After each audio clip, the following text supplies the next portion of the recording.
وہ کب وہاں آیا انہیں خبر بھی نہ ہو سکی۔ اب اسے خود کی طرف متوجہ دیکھ وہ ساری بات اسے بتا گئیں۔ کوئی بات نہیں بیٹا، بی جان کے آتے ہی ڈرائیور کو بھیج کر فائل منگوا لوں گی، تم انہیں میل کر دینا۔ وہ اسے خاموش دیکھ کر گویا ہوئیں۔ اب اسے کیسے کہتی وہاں جانے کا، وہ کہہ کر آگے بڑھی ہی تھی کہ اس کی سنجیدہ بھاری آواز پر کرنٹ کھا کر مڑی۔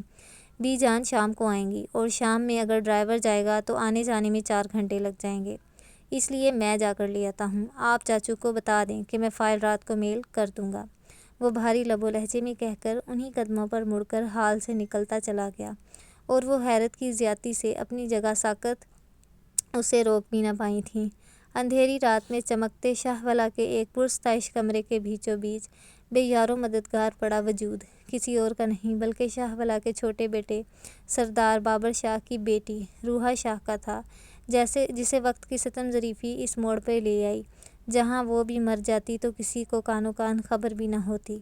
بے بسی تھی کہ بڑھتی جا رہی تھی، خوبصورت غزالی آنکھیں جو بے حد سیاہ تھیں، شاید اس کی قسمت کی طرح، مگر اس وقت بری طرح بھیگی ہوئی تھی، اور ان میں بے انتہا خوف بھی تھا۔ روشن پیشانی اور اس پہ چمکتا پسینہ گویا شبنم کے قطروں کی مانند تھا۔ کھڑکی نوک بھرے ہونٹ جو اس وقت بری طرح لرز رہے تھے، بھرے بھرے گلابی گال اس وقت آنسوؤں سے بری طرح بھیگے ہوئے تھے، دھونکنے کی مانند چلتی سانس جو شاید رکنے ہی والی تھی۔ سینے میں ایک الگ طوفان مچا جیسے زندگی موت کو مات دینا چاہتی ہو، متناسب سراپا جو کسی زاہد و عابد کے ہوش اڑا سکتا تھا۔ غرض کہ روحا شاہ بے انتہا خوبصورت تھی، مگر اس کی بد نصیبی صرف یہ تھی کہ وہ زنیرہ شاہ کی بیٹی تھی۔ یہی اس کا نہ کردہ گناہ بھی تھا، مگر اس گناہ کی سزا تو وہ پچھلے 20 سالوں سے بھگت رہی تھی، پھر بھی سزا تھی کہ ختم نہیں ہو رہی تھی۔ اب بھی وہ بے یار و مددگار پڑی در حقیقت موت کا انتظار کر رہی تھی، کیونکہ اس کا انہیلر اس کے پاس موجود نہیں تھا۔ سیاہ آنکھوں میں کہیں دور کسی مسیحا کے آنے کی امید کا ننھا دیا بھی روشن تھا، شاید کوئی آ جائے، مگر وہاں کوئی آتا سوائے بابر شاہ کے جو کبھی وہاں آتے، مگر وہ جانتی تھی کہ بابا آج ہی کراچی بزنس ڈیل کے لیے گئے تھے۔ بے ساختہ اس نے پاس بڑی پرفیوم کی بوتل کھینچ کر سامنے موجود دروازے پہ دے ماری، جو اس کے ہاتھ لگنے سے ڈریسنگ ٹیبل سے گری تھی۔ اس نے پرفیوم پر اکتفا نہیں کیا، بلکہ جو کچھ ہاتھ لگا تھا پھینک دیا، شاید اس شور سے متوجہ ہو کر کوئی آ جائے۔ جب کافی دیر ہو گئی کوئی نہیں آیا تو اس کی رہی سہی امید بھی ٹوٹ گئی۔ اس نے ہار کر آنکھیں موندی ہی تھی کہ دھڑ کی آواز سے دروازہ کھلا، جہاں سامنے والے کو دیکھ کر روحا کی سانسیں رک گئیں۔ وہی مقابل 12 سال بعد روحا کو اس حال میں دیکھ کر پتھر کے مجسمے میں ڈھل گیا تھا۔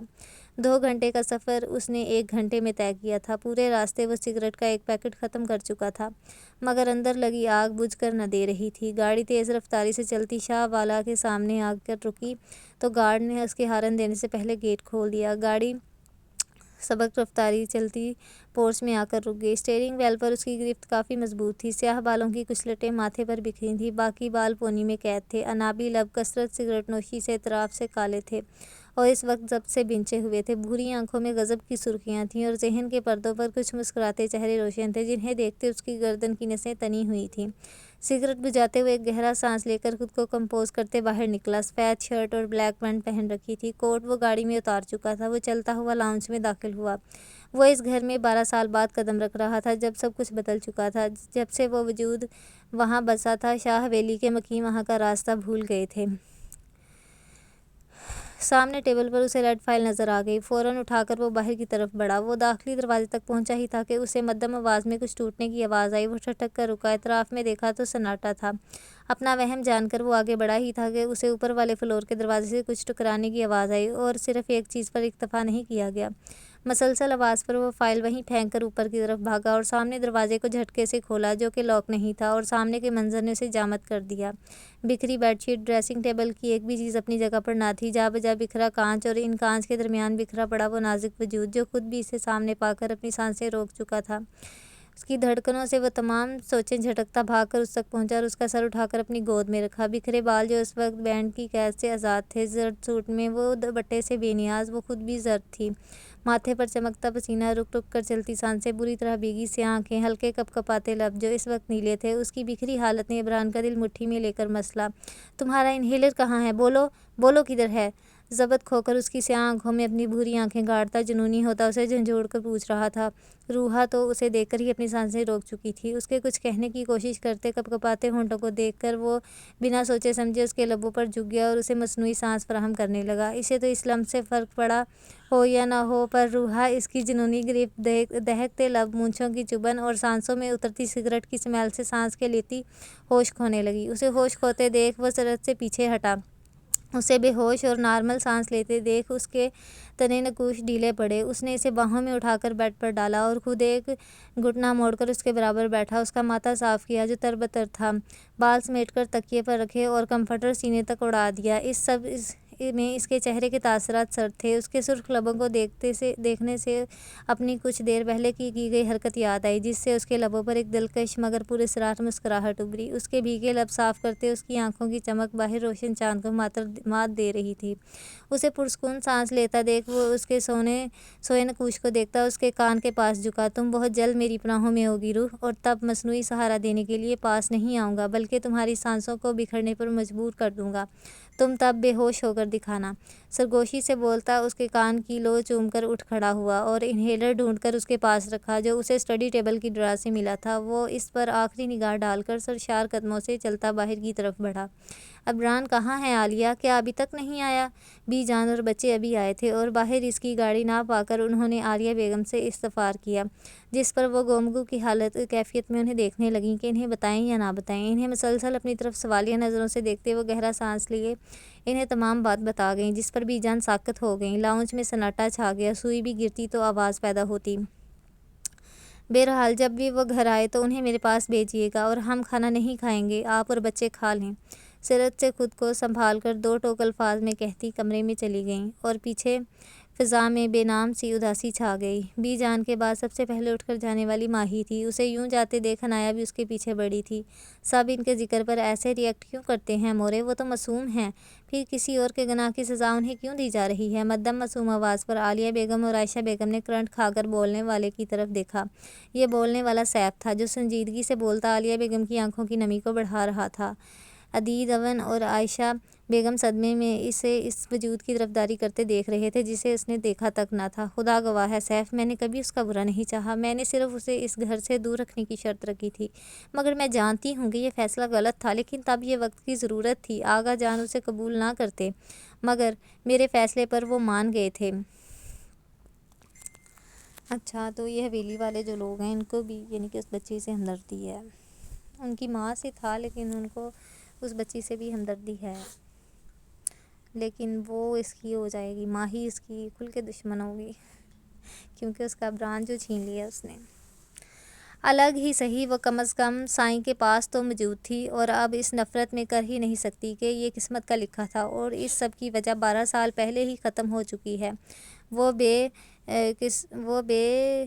قصور ہے تو میں کیسے اسے نفرت کر سکتی ہوں؟ لرزتی آواز میں بولتی وہ سالوں کا غبار نکال رہی تھی، وہ سب جو وہ کبھی بابر صاحب سے بھی نہ کہہ سکی، مگر آج سیف کی آنکھوں میں موجود سوال اور دکھ ان کا دل چیر گیا تھا۔ وہ بے آواز روتی، ان سب کے دل دکھ سے بھر گئے۔ اس تمام قصے میں اگر کوئی روحا کے بعد مظلوم تھا تو وہ صرف عالیہ بیگم تھی۔ بس بھابھی، میں جانتی ہوں آپ کی نیت صاف تھی، اس لیے آپ مت روئیں، سیف تو بچہ ہے، اس کی بات کا کیا برا ماننا، بس چپ کر جائیں، بچے پریشان ہو رہے ہیں۔ وہ ان کی پشت سے لاتی انہیں دلاسا دینے لگیں، جس پر وہ اس بات میں سر ہلاتی اپنے آنسو پونچھنے لگیں۔ میں تم پر غصہ نہیں ہوں، بس حالات اور سائیں کی بے بسی دیکھ کر دل بھر آیا، تم پریشان مت ہو۔ سیف کو اپنے پاس بلاتی اسے سینے سے لگا کر دھیمی آواز میں گویا ہوئیں، آپ مت رویا کریں، آپ تو میری جانو ہیں نا اچھی والی، سو ایسا سیڈ فیس بنا کر مت بیٹھا کریں۔ وہ ان کا گال چومتا شرارت سے بولتا کھلکھلا کر ہنسا۔ اس کے بچپنے پر وہ سب بھی مسکرا دیے۔ کیا ہوا ہے ماہی، ایسے کیوں اٹھائی ہو اور رو کیوں رہی ہو؟ کمرے میں آتے ہی اس کی نظر ماہی پر پڑی جو بیڈ پر لیٹی رو رہی تھی۔ عنایہ فکر مندی سے اس کے پاس بیٹھتی گویا ہوئی، جس پر اس نے اپنی سرخ بھیگی آنکھیں کھول کر اسے دیکھا جس کے چہرے سے فکر مندی عیاں تھی۔ وہ عمران کو مجھ سے چھین لے گی عنایہ، جیسے بابا کو چھینا تھا۔ وہ اٹھ کر اس کے گلے لگتی روتی ہوئی بولی۔ اس کی آواز میں موجود خدشے عنایا کو ساکت کر گئے۔ اس کے لرزتے جسم کو سہلاتے وہ کچھ بولنے کے قابل نہ رہی تھی۔ لیکن نہیں، میں اب ایسا نہیں ہونے دوں گی، میں مار ڈالوں گی اسے اگر اس نے مجھ سے عبران کو چھیننے کی کوشش کی تو۔ وہ بھی کچھ سوچ ہی رہی تھی جب وہ اس سے الگ ہوتی جنونی لہجے میں بولی، اور اس کے لہجے میں موجود شعلوں جنون اور ضد کو محسوس کرتے عنایا ساکت ہو گئی کہ اس کی پشت دیکھتے عنایا اس کی آسانی کی دعا کرنے لگی کہ اس کا جنون دن بدن بڑھتا ہی جا رہا تھا۔ اب یہ جنون اسے آباد کرتا کہ برباد، یہ وقت نے طے کرنا تھا۔ وہ صرف دعا ہی کر سکتی تھی۔ اس کی پشت دیکھتے وہ تہ دل سے اس کی خوشیوں کے لیے دعا گو تھی۔ اچھا جی، یہ ماہی فساد مچائے گی آگے جا کے ناول میں۔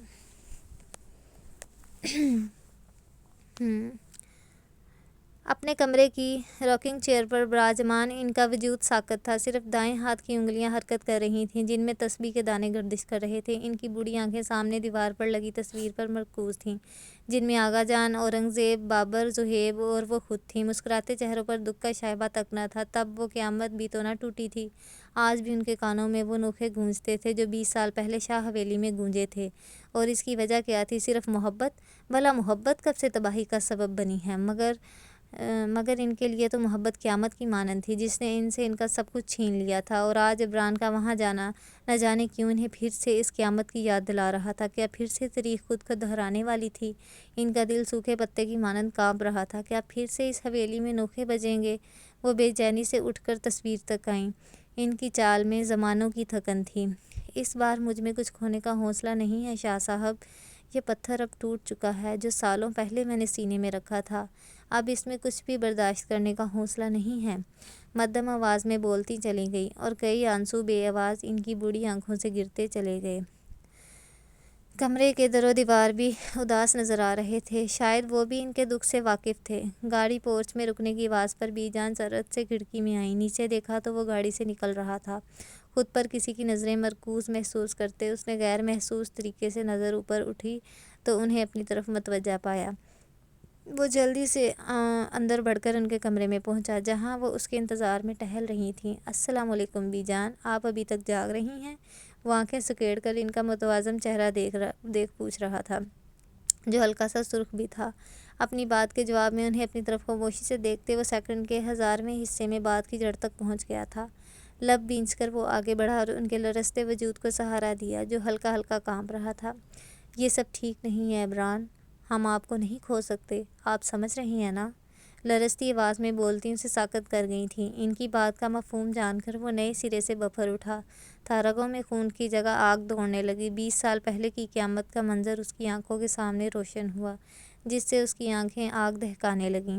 اس نے انہیں الگ کرتے ان کا چہرہ صاف کر کے انہیں پانی دیا جو انہوں نے اس کے سپاٹ چہرے کو دیکھتے تھوڑا سا پیا۔ ہر بار اذیت ہم سب کا مقدر نہیں بن سکتی بی جان، ہر بار خسارہ ہمارے ہاتھ نہیں آئے گا۔ آپ خود کو پریشان مت کریں۔ اب کی بار ان بازوؤں میں اتنی طاقت ہے کہ وہ ہر آنے والے طوفان کو روک سکیں۔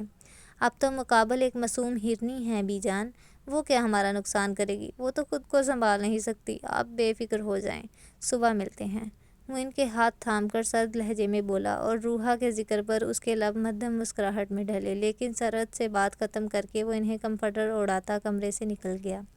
اور بی جان جو اس کی باتیں سن رہی تھی اس کی معنی خیز بات پر چونک کر اس کی طرف دیکھا جو ہلکا سا مسکرا رہا تھا، مگر ان کے کچھ بولنے سے پہلے وہ کمرے سے نکل گیا اور پیچھے ان کا دل خدشوں میں گھر گیا۔ وہ مختلف اندیشوں کا شکار ہوتی آنکھیں موند گئیں۔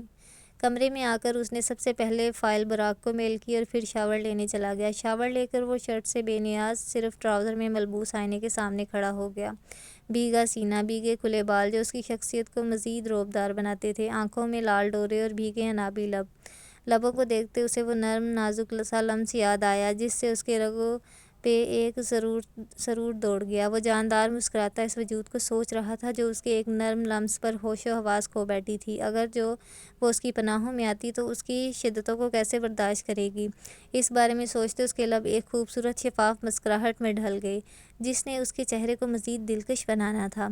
سگریٹ کا پیکٹ لے کر ٹیرس پر چلا آیا۔ سگریٹ کے گہرے کش لیتے وہ اسے ہی سوچ رہا تھا جو زرد سوٹ میں اپنی حشر سامانیوں سمیت اس کے سامنے تھی، اس کی باہوں میں تھی۔ اپنے بازوؤں کو دیکھ وہ اسے ریشمی تہان یاد آیا جو اس کی باہوں میں بے حس و حرکت پڑا تھا۔ اس کے لبوں پر ایک پراسرار مسکراہٹ ابھری۔ بہت جلد تم میری باہوں میں ہوگی روح، میرے جنون اور وحشتوں کو تمہارے وجود قرار دے گا، پھر میں دیکھوں گا کہ تم کیسے بے ہوش ہوتی ہو۔ اس کے دھیمے لہجے میں بلا کی جنون خیزیاں اور وحشت تھی۔ اس کی بے ہوشی کو ایک بار پھر سوچ کر دھیرے سے ہنستے اپنے لبوں کو انگلیاں پھیریں جہاں اب بھی ایک نرم گرم لمس دہک رہا تھا۔ گہری سانس لیتا وہ اندر کمرے میں آ کر بیڈ پر لیٹا، پر نیند آنکھوں سے کوسوں دور تھی، اور یہ تو وہ اچھی طرح جانتا تھا کہ آج کی رات تو کم از کم سو نہیں پائے گا۔ سورج کی کرنیں چن چن کرتی کمرے میں داخل ہوتے ہی اس کی نیند میں خلل ڈال گئیں۔ اس نے کسمسا کر اپنی سیاہ آنکھیں کھولیں جو سیدھا چھت سے ٹکرائیں۔ وہ تو زمین پر گر گئی تھی، پھر بیڈ پر کیسے آئی؟ اچانک اس کے ذہن میں دھماکہ ہوا اور اسے سب یاد آ گیا، اس کا کمرے میں آنا، اس کا جنونی روپ اور اسے مصنوعی سانس دینا، اس کے بعد اس کا ہوش و حواس کھونا۔ وہ سب سوچتی وہ ہڑبڑا کر اٹھ بیٹھی اور گہرے سانس لینے لگی۔ اس کی نگاہ سائڈ ٹیبل پر پڑے انہیلر پر پڑی تو واقعی وہاں آیا تھا اور اسے چھوا بھی تھا۔ اپنے لبوں کو چھوتی وہ جلدی سے آئینے کے سامنے آئی جہاں اس کا اپنا عکس روشن ہوا۔ زرد سلوٹ زدہ سوٹ جو کہ خاصا کھلا تھا، اس کی آستینیں بھی ہاف تھیں کہ گہرا گلا، دوپٹہ ندارت، کھلے بال، غرض کے وہ مقابل کو بہکانے کے تمام ہتھیاروں سے لیس تھی۔ اس نے بھی تو اسے اسی حال میں دیکھا ہوگا۔ یہ سب سوچ کر اس کے گال دہکنے لگے۔ کیا سوچتا ہوگا کہ وہ کیسی ڈریسنگ کرتی ہے؟ پر یہ تو نائٹ سوٹ تھا جو وہ اپنی طبیعت کے پیش نظر پہنتی تھی تاکہ دم نہ گھٹے۔ دفعتاً اس کی نگاہ اپنے لبوں پر پڑی تو اس کا دہکتا لمس، جنونی گرفت اور سگریٹ کلون کی اسمیل یاد آئی جو وہ اب بھی اپنی سانسوں میں محسوس کر رہی تھی۔ اس بارے میں سوچ کر اسے نئے سرے سے حیا آئی، مگر وہ وہاں آیا کیوں؟ اور اسے کیسے پتا کہ وہ استھما کی مریض ہے؟ اس بات کو سوچتے وہ پریشان ہو گئی کہ اس کی اچانک آمد کے پیچھے کیا وجہ ہو سکتی ہے۔ اس نے تو 12 سال سے اسے بابا کے سیل میں موجود تصویروں کے علاوہ دیکھا تک نہ تھا۔ وہ اس کے سامنے آیا، پھر وہ اس کے بارے میں اتنا سب کیسے جانتا تھا؟ 12 سال پہلے جب دیکھا تھا تو ایک ٹین ایجر لڑکا تھا، مگر اب تو ایک مضبوط مرد میں ڈھل چکا تھا۔ لمبے بال جو اس کے چہرے کے اطراف میں پھیلے تھے، بھوری آنکھوں میں عجیب سی فکر مندی اور جنون تھا جو اس کی سرخ آنکھوں میں مزید وحشت بھر رہا تھا۔ ہلکی شیو، گھنی مونچھیں اور ان کے نیچے ہلکے عنابی لب، ان کے بارے میں سوچ کر وہ جھرجھری لیتی واش روم میں گھس گئی۔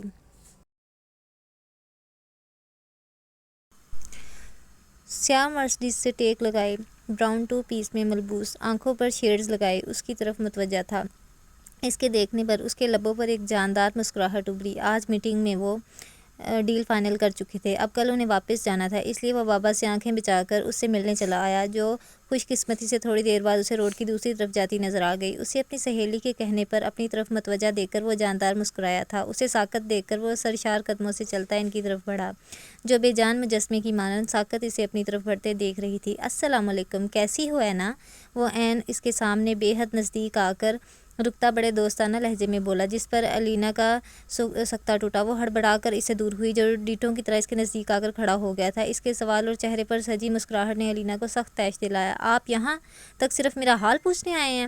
وہ طنزیہ لہجے میں بولی، جس پر وہ ہنستا سر نفی میں ہلا گیا۔ اس کی ہنسی نے جلتی پر تیل کا کام کیا۔ نہیں، صرف حال تو نہیں پوچھنا تھا، دراصل تمہیں دیکھے کافی ٹائم ہو گیا تھا تو دل تھوڑا بے چین تھا، اس لیے سوچا تم سے مل آؤں۔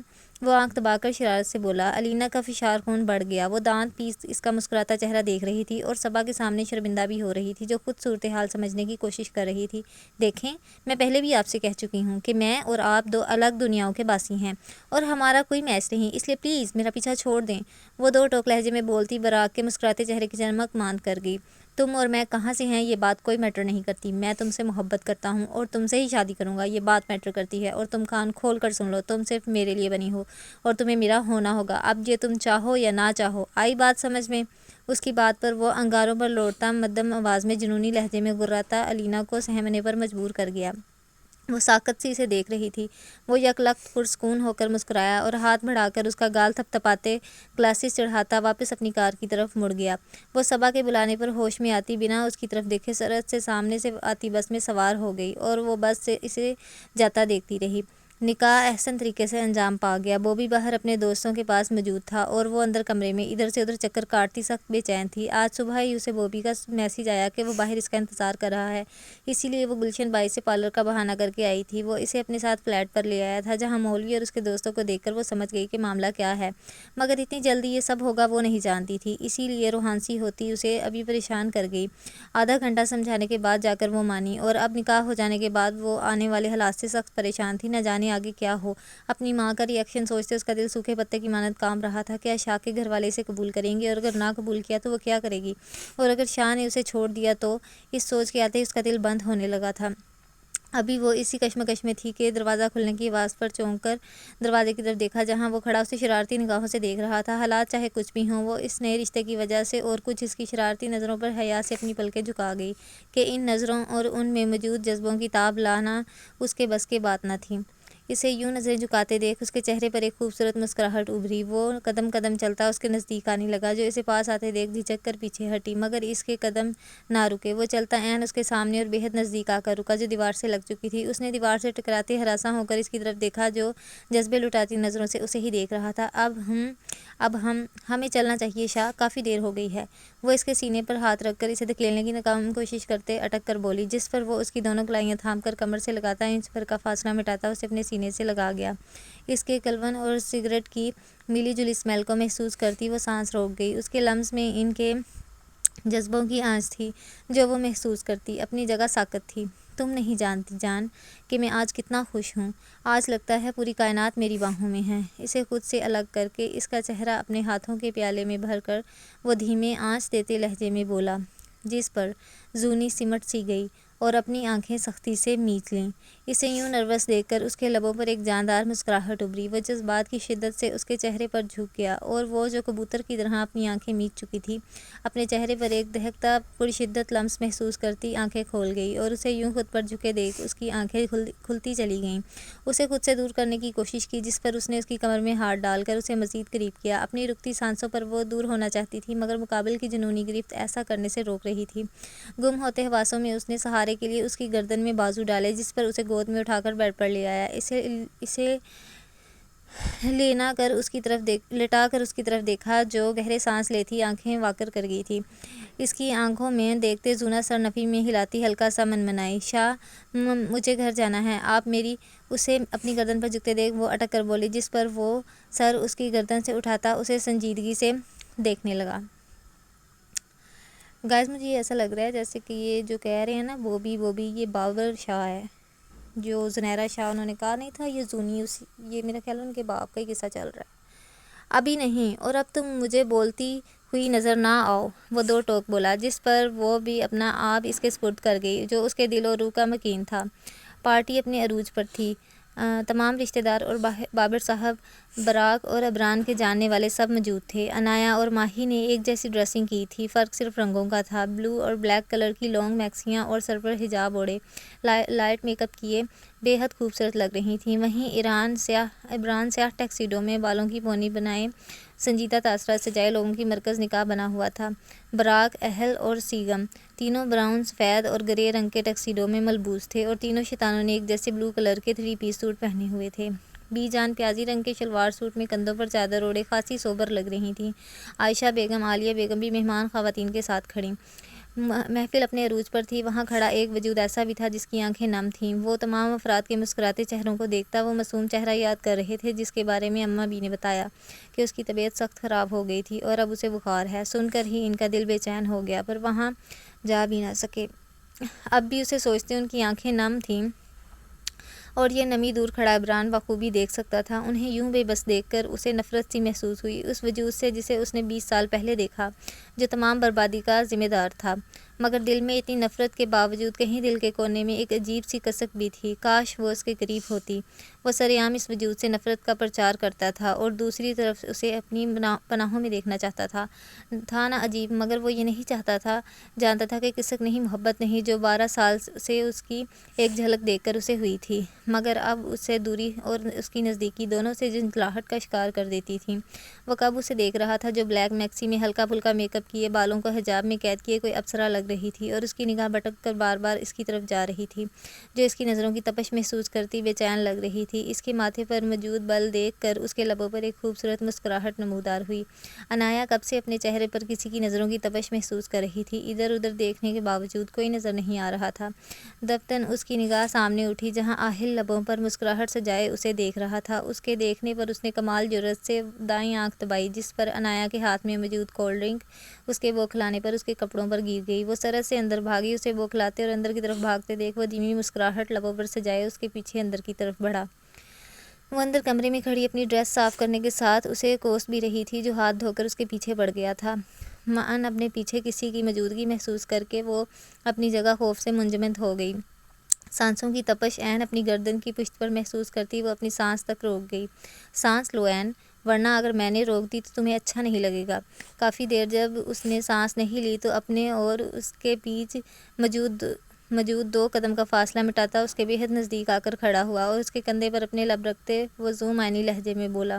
اپنے کندھے پر اس کی سلگتی سانسیں اور ذو معنی بات سے وہ بوکھلا کر تیز تیز سانس لینے لگی۔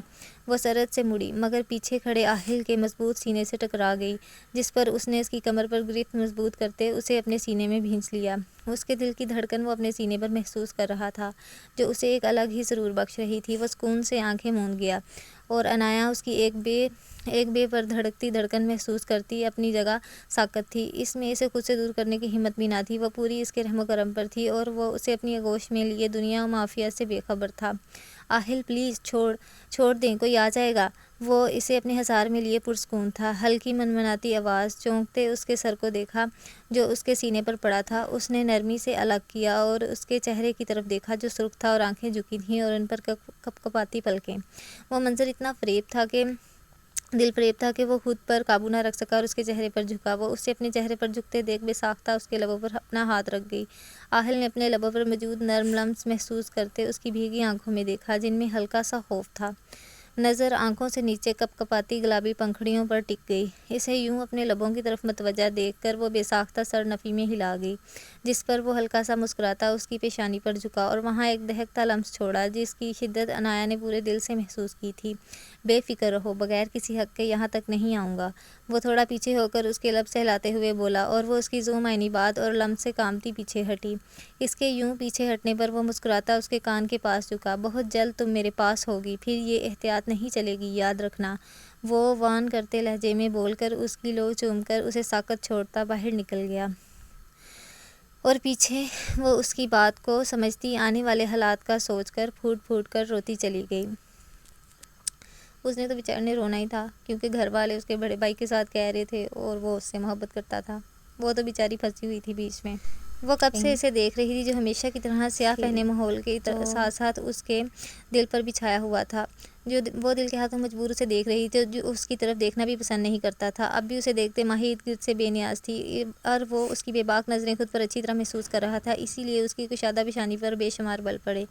ہاتھ میں پکڑے گلاس پر اس کی گرفت مضبوط ہو گئی۔ جھٹکے سے گلاس ٹیبل پر پٹک کر وہ لان سے نکلتا چلا گیا اور ماہی کی بے تاب نظروں نے دور تک اس کا پیچھا کیا۔ اس کے گیٹ سے نکلنے پر وہ گہرا سانس لیتی مڑی، جب نظر سامنے کھڑے سیگم سے ٹکرائی، جو اسے بڑی گہری نظروں سے دیکھ رہا تھا۔ وہ فوراً سنبھلی۔ کیا ہوا مینڈکی، کیا دیکھ رہی تھی؟ وہ خاصے مشکوک لہجے میں بولا، جس پر ماہی نے دل ہی دل میں اپنی بے اختیاری کو کوسا، مگر بظاہر بڑے لاپرواہ لہجے میں بولی، کچھ بھی نہیں، بس ایسے ہی۔ اور تم اتنی تفتیش کیوں کر رہے ہو بندر؟ اس نے تیزی سے بات بدلی، جس پر اس نے آنکھیں سکیڑ کر اسے سر سے پاؤں تک گہری نگاہ سے دیکھا، جبکہ اس کی نظروں پر وہ خائف ہوتی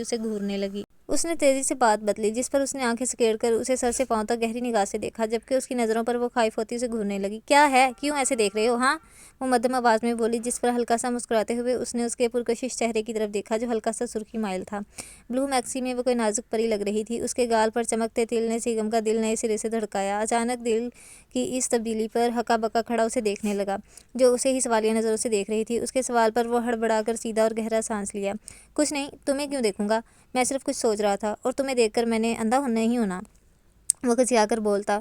اسے بھی رگیتا فوراً مڑ کر براق کی طرف بڑھ گیا اور پیچھے وہ اس کی بات سمجھنے کی کوشش کرتی خاموش کھڑی رہی، مگر جب بات سمجھ میں آئی تو اس کی پشت دیکھتے اسے ہزار گالیوں سے نوازتی اندر بڑھ گئی کہ باہر اب اس کی دلچسپی کوئی چیز نہ تھی۔ اور براق کی طرف بڑھتے سیگم کی آنکھوں میں اس کا سرخ چہرہ قید تھا۔ وہ خود دل پر ہوئی واردات پر حیران تھا کہ اچانک ہوا کیا، مگر یہ سب کچھ بہت دل فریب تھا۔ یہ بات وہ دل سے کہہ سکتا تھا۔ اب بھی اس کے لبوں پر ایک دلکش مسکان سج گئی تھی، جسے محسوس کرتے وہ کافی مسرور تھا۔ کافی دیر تک وہ سڑکوں پر گاڑی دوڑاتا رہا اور اس دوران وہ کئی سگریٹ پھونک چکا تھا، مگر غصہ تھا کہ کم ہونے کا نام نہیں لے رہا تھا۔ وہ جب ماہی کو دنیا معافیہ سے بے خبر اپنی طرف متوجہ دیکھتا، اس کا طیش بڑھ جاتا۔ وہ اس کے لیے عنایہ کی طرح چھوٹی بچی تھی۔ اس نے کبھی اسے اس نظر سے نہیں دیکھا تھا، مگر پتہ نہیں کہاں چونک ہوئی کہ وہ ان راستوں کی مسافر بن گئی۔ اس کی بے ساختگی اسے خود کی نظروں میں گراتی تھی، مگر وہ نادان اس بات سے بے خبر تھی۔ اب بھی پارٹی میں اس کی حرکت پر وہ اپنا غصہ نہ ضبط کرتے ہوئے گھر سے نکل آیا اور پچھلے 3 گھنٹوں سے سڑکوں پر آوارہ گردی کر رہا تھا۔ وہ لب بھینچ کر گاڑی کا رخ موڑتے آشنا راستوں کی طرف بڑھ گیا۔ شاہ والا اس وقت اندھیروں میں ڈوبا تھا جب اس کی گاڑی وہاں آ کر رکی۔ گارڈز گیٹ پر موجود تھے، کوئی پرندہ بھی پر نہ مار پائے۔ وہ گاڑی سے نکل آیا، کوٹ سے بے نیاز کف موڑے، کچھ بال چہرے پر پڑے تھے۔ وہ عام حلیے میں بھی خاص لگ رہا تھا۔ کشادہ پیشانی پر بے شمار بل تھے اور بھوری آنکھوں میں سوچ کی پرچھائیاں تھیں۔ وہ دھیمی چال چلتا گھر کی پچھلی طرف آ کر رک گیا۔ وہاں دیوار گو کہ چھوٹی نہ تھی، مگر وہ تو پھر وہ تھا۔ وہ درخت کا سہارا لے کر دیوار پر چڑھ گیا۔ وہاں سے وہ پچھلی طرف بنی بالکنی میں کودا۔ لوگ کو دیکھ کر اس کے چہرے پر ایک پراسرار مسکراہٹ آئی۔ تھوڑی دیر میں وہاں کلک کی خفیف سی آواز گونجی۔ وہ دروازے کھولتا شاہانہ چال چلتا سامنے موجود کمرے میں گھسا، جو لاک نہیں تھا۔ کمرے کا ماحول خوابناک تھا۔ مدھم روشنی پھیلی ہوئی تھی اور سامنے موجود بیڈ پر ایک نسوانی وجود اپنی تمام تر رعنائیوں سمیت سویا ہوا تھا۔ اچھا، تو یہ پارٹی چھوڑ کے ادھر آ گیا شاہ والا حویلی میں۔ اچھا، تو اب سیگم کو ماہی سے محبت ہو جائے گی، لیکن ماہی کو اس سے دیکھتے ہیں۔ وہ دھیمی چال چلتا اس کے سرہانے آ کر بیٹھ گیا۔ اس کی بند آنکھیں آپس میں پیوست، لب اور گردن پر چمکتا تل اس کی آنکھوں میں ایک سرد تاثر پھیلا گیا۔ وہ اس کی آنکھوں کو دیکھتا اس کے کان میں جھکا۔ تم بہت جلد میری پناہوں میں ہوگی، تب ایسی بے فکر کی نیند نہیں سو پاؤ گی۔ اب وقت آ گیا ہے میری وحشتوں کو قرار دینے کا، اور وہ تم دو گی بہت جلد۔ تم میرے بازوؤں کے حصار میں ہوگی۔ وہ مدھم مگر پرتپش لہجے میں بولا اور اس کی گردن کی طرف جھکا جہاں موجود سیاہ تل اپنی آب و تاب سے چمکتا رہا تھا۔ اس کے تل کو دیکھتے اس کی آنکھوں میں جنون کی ایک لہر اٹھی، جس سے اس کی گرفت اس کے بازوؤں پر سخت ہوئی، جس سے روحا ہلکا سا کسمسائی۔ وہ سرعت سے پیچھے ہٹا اور قدم قدم پیچھے کی جانب چلتے بالکنی کے دروازے سے باہر نکلتا چلا گیا۔ پیچھے وہ ہڑبڑا کر اٹھ بیٹھی تھی۔ اپنا چہرہ، گردن اور کان اسے ایک انجانی تپش سے پگھلتے محسوس ہو رہے تھے۔ وہاں ٹھنڈی ہوا اس کے وجود سے ٹکرائی۔ سامنے دیکھا تو دروازے کھلا تھا، مگر وہ تو دروازے بند کر کے سوئی تھی۔ پھر خوف کی ایک سرد لہر اسے کانپنے پر مجبور کر گئی۔ وہ تیزی سے اٹھی اور دروازے کو بند کیا اور اس کے ساتھ ہی بیٹھتی چلی گئی۔ ایک انجان سا خوف اس کے وجود میں سرایت کر گیا۔ کھڑکی میں کھڑے دو سامنے موجود چاند کو دیکھ رہے تھے، جس میں انہیں ایک شبیہ نظر آ رہی تھی جو کبھی ان کے دل کی مکین ہوا کرتی تھی، اور اب بھی وہ دل کے تمام ایوانوں پر بڑی شان سے براجمان تھی۔ مگر وقت اور قسمت نے انہیں اس وجود سے الگ کر دیا، مگر اسے یاد کر کے ان کی آنکھوں میں نمی اتر آتی تھی۔ آج انہیں اپنے پہلو میں ایک درد کی لہر اٹھتی محسوس ہو رہی تھی۔ جب سے روحا کی طبیعت خرابی کا سنا تھا، وہ تب سے بے چین تھے۔ اگر انہیلر نہ ملتا تو وہ کیا کرتی؟ اس سوچ نے انہیں شام سے بے چین کیا ہوا تھا۔ کیا وہ کبھی اسے خوش دیکھ پائیں گے؟ کیا وہ زنیرہ کی امانت سنبھال پائیں گے؟ اس احساس نے انہیں وقت سے پہلے بوڑھا کر دیا تھا۔ آج اسے دیکھے 20 سال ہو گئے تھے، جس کو دیکھ کر وہ جیتے تھے، مگر وہ ان سے ایسی روٹھی کہ مٹی کی دبیز تہوں میں جا چھپی، جہاں وہ اسے دیکھ بھی نہ سکتے تھے۔ اپنا عکس ان کے پاس چھوڑ گئی تھی، جسے وہ سنبھال نہیں پا رہے تھے۔ آنکھوں سے نمی بہتی ان کی داڑھی میں جذب ہو گئی۔ درد کی ناقابل برداشت لہر انہیں جھکنے پر مجبور کر گئی۔ وہ دل پر ہاتھ رکھتے جھکتے ہوئے نیچے بیٹھ گئے۔ سامنے دیکھا تو عالیہ بیگم سو رہی تھیں۔ وہ انہیں آواز دینا چاہتے تھے، پر زبان نے ساتھ نہیں دیا۔ درد نہ سہتے ہوئے وہ پیچھے کی طرف گرتے چلے گئے۔ آنکھیں بند ہونے سے پہلے جو چہرہ ان کی آنکھوں میں تھا وہ روحا کا تھا۔ اس کے بعد ان کی آنکھیں بند ہوتی چلی گئیں۔ پیاس کی شدت سے بیدار ہوئی تھیں۔ سائیڈ ٹیبل سے پانی پی کر وہ مڑی تو دوسری سائیڈ خالی تھی۔ دوسری نگاہ انہوں نے وال کلاک پر ڈالی جہاں رات کے 3 بج رہے تھے، یعنی وہ اب تک اسٹڈی میں تھے۔ وہ فکر مند ہوئیں، بیڈ سے اتریں۔ ابھی وہ اس طرف بڑھی ہی تھیں کہ سامنے کے منظر نے ان پر ساتوں آسمان گرا دیے۔ انہیں لگا کہ وہ کھڑے قد سے ڈھہ جائیں گی۔ وہ کس طرح ان تک پہنچی یہ وہ جانتی تھیں، یا ان کا خدا۔ وہ جلدی سے نیچے بیٹھیں اور ان کا سر اپنی گود میں رکھا۔ شاہ سائیں، نہیں، کیا ہوا ہے؟ جواب دیں، خدا کے لیے یہ نہیں کریں۔ وہ دیوانوں کی طرح انہیں ہلاتی روتے ہوئے بولیں، مگر انہیں اسی طرح ساکت دیکھ کر ان کا دل بیٹھتا چلا گیا۔ وہ سرعت سے انہیں اور باہر بھاگیں اٹھیں اور باہر بھاگی تاکہ وہ کسی کو بلا سکیں۔ وہ حواس باختہ سی آگے بڑھ رہی تھیں کہ سامنے سے آتے عمران سے جا ٹکرائیں، جس نے سرعت سے انہیں سنبھالا، مگر ان کے چہرے پر نظر پڑتے ہی اس کا دل انہونی کے احساس سے تیزی سے دھڑکا۔ بکھرے بال، سرخی سوجی متروم آنکھیں، لرزتے لب، ان کی حالت بہت خراب تھی۔ کیا بات ہے چچی جان، کچھ ہوا ہے کیا؟ چاچو ٹھیک ہیں؟ ان کے چہرے کو دیکھتا پریشانی سے بولا۔ اس کا ذہن بابر صاحب کی طرف گیا تھا۔ اس کے سوال پر وہ کچھ کہنے کے بجائے سر ہلا گئیں۔ ان کے سر ہلانے پر وہ تیزی سے کمرے کی طرف بھاگا، جہاں سامنے کے منظر نے اس جیسے مضبوط اعصاب کے مالک کی بھی قدم ڈگمگا دیے۔ خود پر قابو پاتے وہ سرعت سے ان کی طرف بڑھا، جھک کر ان کی نبض ٹٹولی، جو بے حد دھیمی رفتار سے چل رہی تھی۔ اپنا سیل نکال کر اس نے براق کو کال ملائی، جو تیسری بیل پر ریسیو کر لی گئی۔ مختصر صورتحال بتا کر اس نے فون رکھا اور ان کے چہرے کی جانب دیکھا، جو لٹھے کی مانند سفید تھا۔ کیا ہوا عمران؟ بابا ٹھیک تو ہیں نا؟ وہ لرزتے لہجے میں عمران سے پوچھ رہا تھا، جو خود بھی پریشان تھا۔ وقت ضائع نہیں کرو براق، ہمیں ابھی انہیں ہاسپٹل لے کر جانا ہوگا۔ وہ بولتا بابر صاحب کو اٹھانے لگا، جس پر وہ بھی آگے بڑھ کر اس کی مدد کرنے لگا۔ کیا ہوا بابر کو؟ عمران وہ ٹھیک تو ہیں نا؟ انہوں نے بھی انہیں سیدھا کیا تھا کہ بی جان روتی ہوئی اندر آئیں اور ان کے ساتھ باقی سب بھی اندر آ گئے۔ سب ٹھیک ہے بی جان، آپ فکر نہیں کریں، ہم انہیں ہاسپٹل لے کر جا رہے ہیں، اللہ بہتر کرے گا، مضبوط لہجے میں بولتا عمران اس وقت باقیوں کی نسبت حواسوں میں تھا۔ یہ حویلی اور اس کے مکین اپنے آخری بیٹے کو کھونے کی ہمت نہیں رکھتے عمران۔ اس کی تسلی پر وہ لرزتے لہجے میں بولی۔ ان کے الفاظ نے عمران کے قدم بھی ڈگمگا دیے۔ کچھ نہیں ہوگا بی جان، ہر بار دکھ اور خسارے ہمارے مقدر نہیں بن سکتے، کچھ نہیں ہوگا۔ عمران کے کچھ بولنے سے براق مضبوط لہجے میں بولتا انہیں ساکت کر گیا، جبکہ اس کے اشارے پر وہ سرعت سے باقی ملازمین کی مدد سے بابر صاحب کو اٹھا کر باہر لے گئے، جہاں ڈرائیور گاڑی سمیت ان کا منتظر تھا۔ وہ جیسے ہی ہاسپٹل پہنچے، ڈاکٹر فروغ ان کے منتظر تھے۔ وہ بابر صاحب کے ڈاکٹر تھے، وہی ان کا چیک اپ کرتے تھے۔ گاڑی میں عمران نے انہیں کال کر دی تھی، تبھی وہ وہاں موجود تھے۔ انہیں فوراً ایمرجنسی میں لے جایا گیا۔ انشاءاللہ سب ٹھیک ہو جائے گا، چاچو ٹھیک ہو جائیں گے براق، تم فکر مت کرو۔ براق کی سرخ آنکھیں ان میں تیرتی نمی نے عمران کا دل دکھ سے بھر دیا۔ بازوؤں کا گھیرا باندھ کر گھٹ گھٹ کر رونے لگا۔ اس جیسے مضبوط مرد کو روتے دیکھ شاید سب حیران ہوتے، پر باپ کا سایہ ایک ایسی چیز ہے جس کے کھونے سے اولاد بھری دنیا میں بھی اکیلی ہو جاتی ہے، اس کی کمی کوئی پوری نہیں کر سکتا۔ وہ رو رہا تھا، جو بگڑے سے بگڑے حالات میں بھی کمپوز رہتا تھا۔ اگر انہیں کچھ ہوا عمران، تو میں اس وجہ کو ختم کر دوں گا جس کی وجہ سے یہ سب ہو رہا ہے۔ سوچوں میں گم تھا جب اس کی پھنکارتی آواز اس کی سماعتوں سے ٹکرائی۔ اس نے چونک کر اس کے سر کو دیکھا۔ سیکنڈ کے ہزارویں حصے میں وہ وجہ تک پہنچ گیا۔ خود پر ضبط رکھنے کی کوشش میں وہ اپنے لب بھینچ گیا۔ ہر بار ان کے دکھ، درد، اذیت کی وجہ وہ بنتی تھیں، آخر کیوں؟ اس کے بارے میں سوچتے اس کے اندر غصے کا بال اٹھا، آنکھوں میں سرد پن چھا گیا۔ میں سچ کہہ رہا ہوں عمران، میں اس وجہ کو جڑ سے اکھاڑ دوں گا۔ وہ اسے خاموش دیکھ کر دھاڑا۔ اس کے لہجے میں اسدوں کی پھنکار تھی۔ اکھاڑ پاؤ گے؟ آخر وہ تمہارا بھی حصہ ہے، ٹھہرے مگر سرد لہجے میں بولا، جس سے براق کی زبان تالو سے جا چپکی۔ وہ اس کا معنی خیز اشارہ سمجھ گیا تھا۔ پیچھے اس نے اپنے دل میں جھانکا، جہاں اس کے لیے نفرت کا شائبہ تک نہ تھا۔ نفرت ہو بھی کیسے جاتی؟ آخر ان کی رگوں میں ایک ہی خون دوڑ رہا تھا۔ وہ ساکت کھڑا اس راستے کو دیکھ رہا تھا جہاں سے عمران گزر کر گیا تھا۔ بات یہ ہے کہ انہیں وہ دوسرا ہارٹ اٹیک ہوا ہے، جو کہ کافی سویر ہے، کیونکہ وہ ہمت ہار گیا ہے۔ جب پیشنٹ خود ہمت ہار دے تب صرف معجزے ہی ہوا کرتے ہیں براق۔ ڈاکٹر فروغ کے باہر آتے ہی براق نے ان سے پوچھا، جس پر وہ تفصیل سے ان کی حالت بتا گئے۔ پوری بات سن کر ان دونوں نے بے ساختہ ایک دوسرے کی طرف دیکھا۔ تو اب کیا ہوگا ڈاکٹر؟ کہ ان کا ٹریٹمنٹ ہو سکتا ہے؟ میں امریکہ کی ڈاکٹر ٹیم بلوا لیتا ہوں اگر آپ کہیں تو۔ ان کی بات پر عمران سنجیدہ لہجے میں بولا۔ باہر کی ٹیم بلوانے سے کیا ہوگا جب وہ خود ہی ہمت ہار چکا ہے عمران؟ اس کی بات پر وہ ٹھہرے ہوئے لہجے میں بولے۔ لیکن خیر، ہم نے اپنی طرف سے پوری کوشش کی ہے۔ اب اگلے 24 گھنٹوں میں اس کے ہوش میں آنے پر اس کی کنڈیشن واضح ہوگی، تب تک کے لیے دعا کرو۔ اگلے 24 گھنٹے بہت اہم ہیں۔ وہ سنجیدگی سے بولتے آگے بڑھ گئے۔ پیچھے عمران نے گھر کال کر کے سب کو پرسکون کرنے کے لیے کہا کہ سب ٹھیک ہے۔ کال بند کر کے وہ نفل ادا کرنے کے لیے براق کے پیچھے چل دیا۔ سب ان کے لیے فکر مند تھے، مگر جس کے غم میں وہ اس حال تک پہنچے تھے وہ بے خبر تھی۔ اسے بتانے کی کسی نے زحمت نہیں کی کہ اس کا باپ کس حال میں ہے۔ وہ بے خبر انجان تھی کہ اب وہ شاید انہیں دیکھ پائے گی یا نہیں، مگر یہ سب تو وقت نے طے کرنا تھا کہ ملاقات ہوگی یا نہیں۔ اچھا، اس بیچاری کو پتہ ہی نہیں ہے۔ اوکے تو گائز، اللہ حافظ۔ اب ملیں گے ہم آپ کے ساتھ نیکسٹ ایپیسوڈ میں۔